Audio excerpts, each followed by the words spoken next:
Hey guys, how's it going? Today we are going to be making 2 evergreen fresh swags for the front door of my house. And I'm over here at my mom's house today and I'm picking up some greens from their house. They have some beautiful cedar trees and some junipers and things like that. So I am going to be collecting some greens from their house, and I might be using some pine cones that she gave me last year, some ribbon, just some beautiful things. If you guys are new around here, I love doing DIY projects, gardening, all kinds of stuff like that. So if you guys are interested in those types of things, consider subscribing. We'd love to have you. Okay, let's go ahead and jump into this project. So the first thing that I need to do is collect some greens from these beautiful cedar trees behind me, and let me show you a close-up of these. So this is some beautiful cedar, and some of them have these really cute cones on them, which I love using in my arrangements. It brings some interest to them. So I think these are going to be really pretty. I'm going to just set the camera up here and collect some greens and show you what I got when I'm done.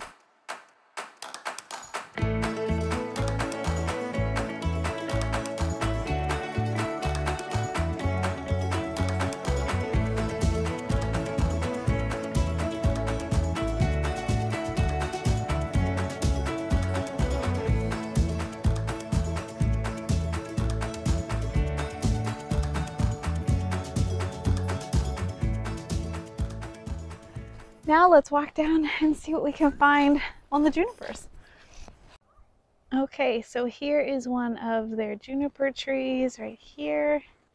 And there's one also over there, right there. But let me show you why I love these trees so much. Do you see those beautiful blue berries on them? Isn't that gorgeous? I absolutely love the structure of the needles and the limbs, whatever you want to call them. I think they are so pretty. They have such a pretty color to them as well. And then of course the striking blueberries on there. Absolutely beautiful. So I'm going to collect some of these as well.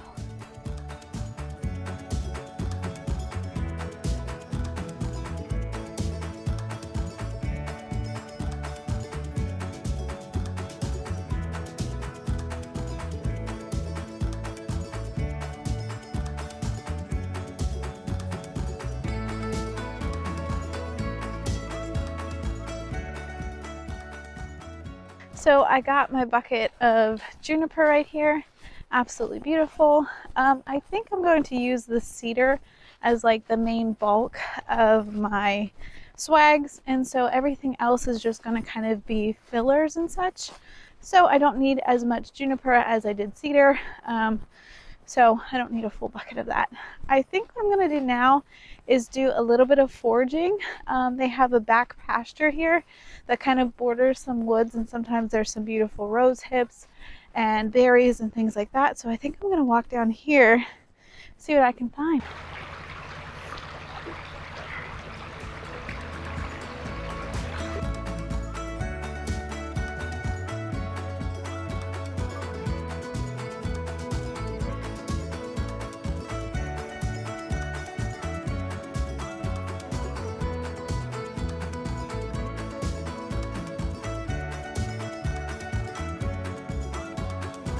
Okay, so here are our 2 buckets of beautiful things that we've collected. I have some wild rose hips that I found, and some of the white pine and juniper there. So let's get these loaded up and take them home. Okay, so now that we are back at the house, we can go ahead and get these swags made. So the first thing you're going to need is some rope. You're going to need some paddle wire. This is, I believe, 14 gauge. You can use 14, 16 gauge paddle wire. That works great. You're going to need your greens and whatever you want to decorate your swag with, and some ribbon for the top.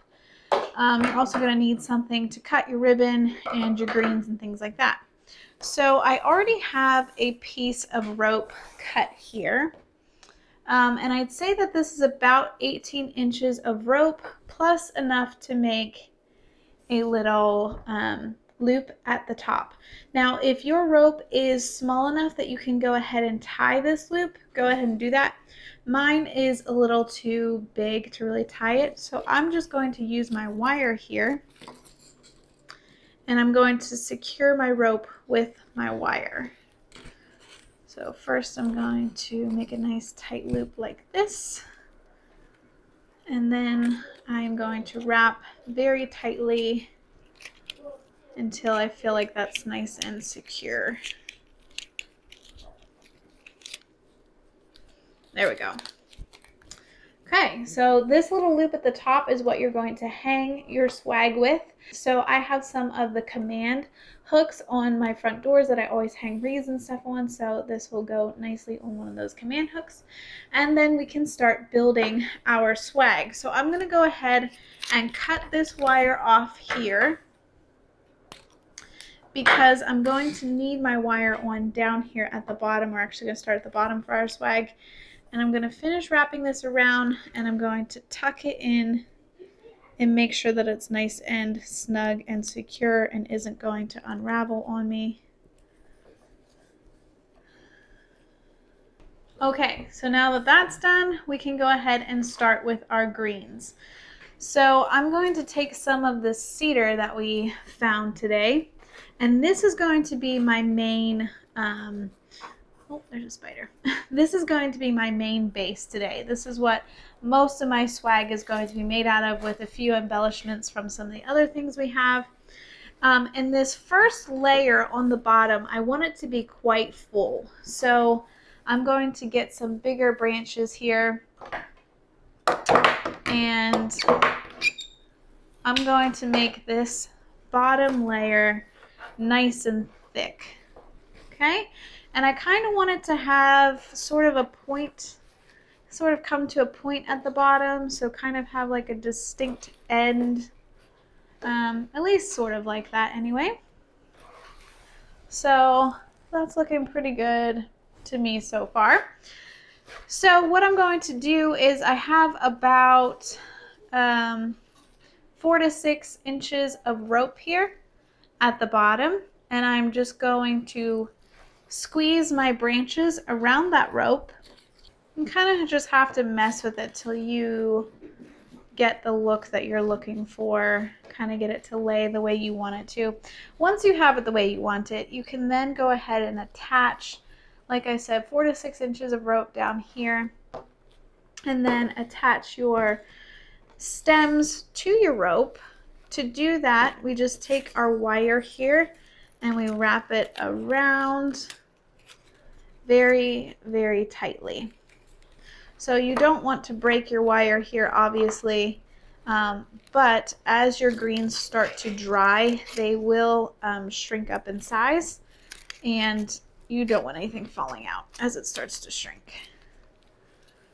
Okay, and I'm just going to twist that end back on itself so that that whole thing is nice and snug. Okay, so that is our first layer. Now from here, we are going to be making smaller and smaller bundles as we go up our swag here. We want this to have more weight down at the bottom and start to get smaller as it goes towards the top.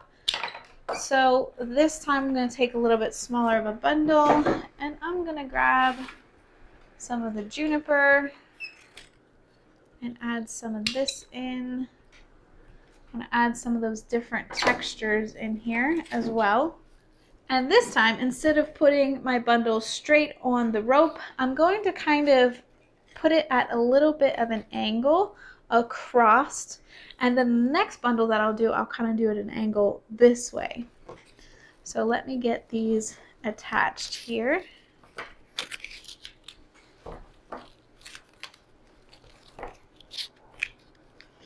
Nice and tight. Just like that. And you can fuss with the greens and stuff and get them to look exactly how you want them to look. Oh, I forgot some of my red berries. I want to tuck some of those in here. So I'm going to lay these right here and just wrap the wire around them a few more times, just so we get those in there. Okay, it's looking good. Now our next bundle, just gonna grab some more greens here.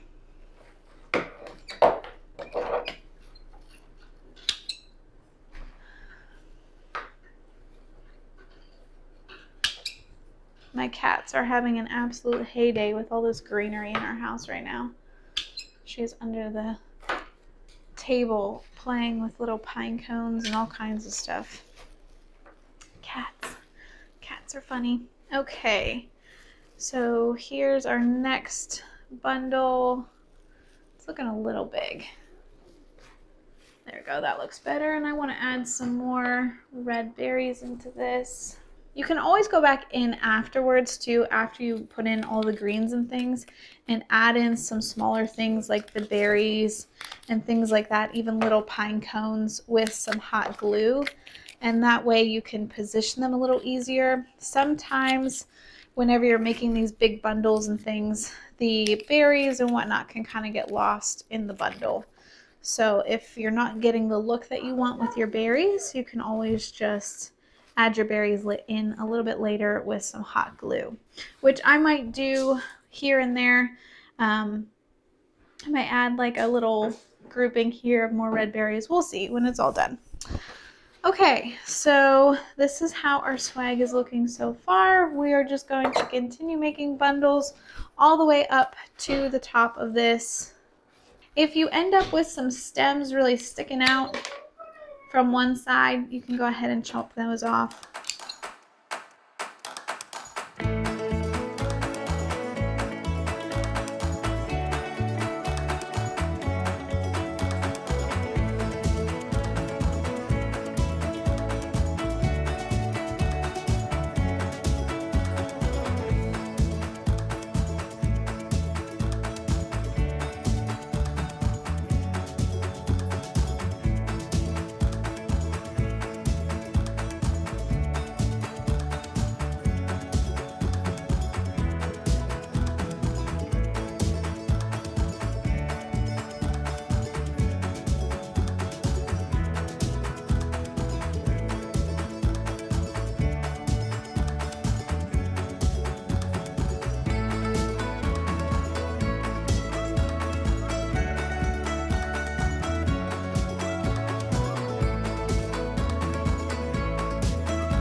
Okay, so here is our swag, and really you can fuss with these and kind of add where you think it might need a little more. I feel like right here might be a bit of a bare spot.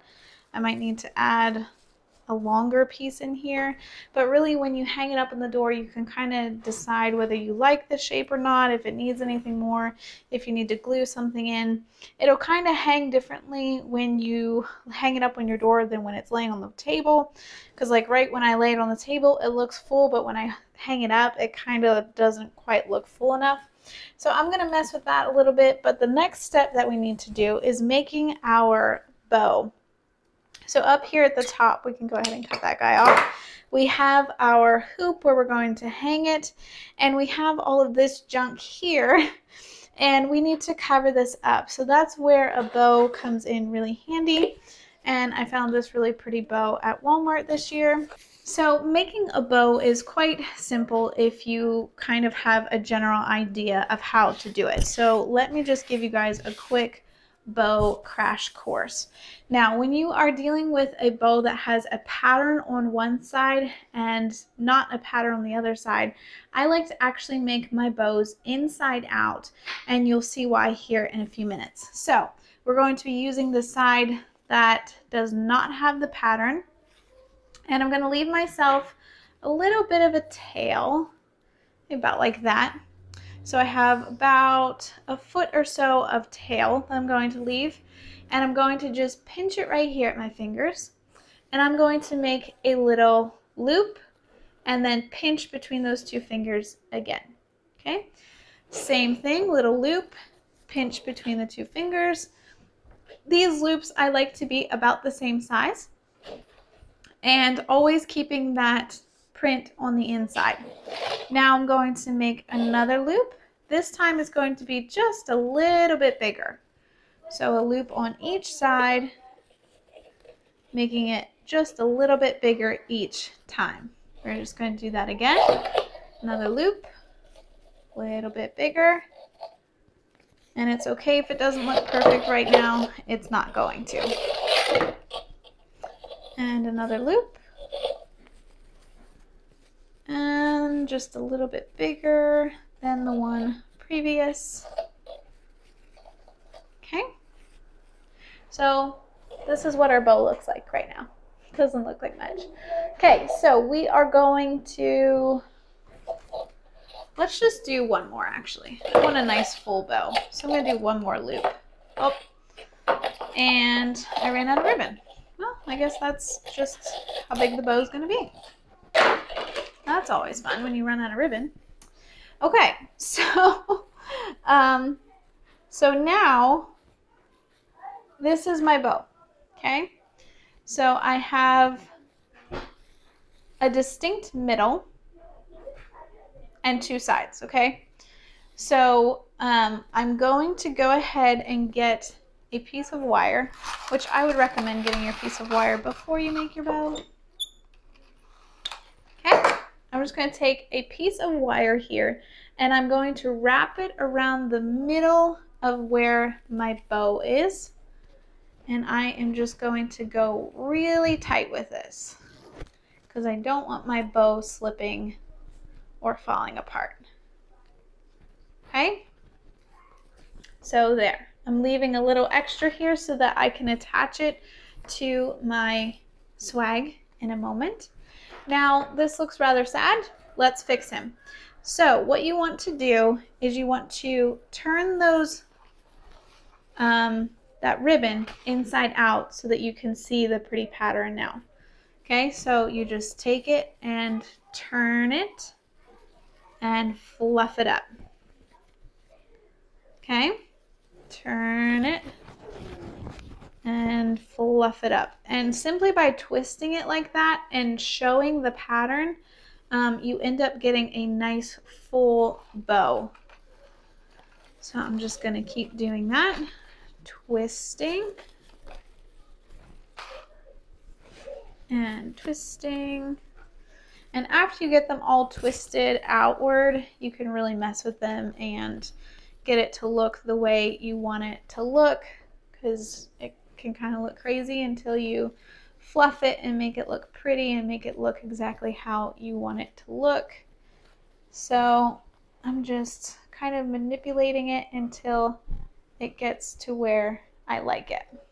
Okay, so then we have our two legs here, or pieces, and I'm gonna cut this guy a little shorter so that they're about even, and then I'm going to cut a little triangle out of these to make a nice little end to our ribbon. It's quite simple.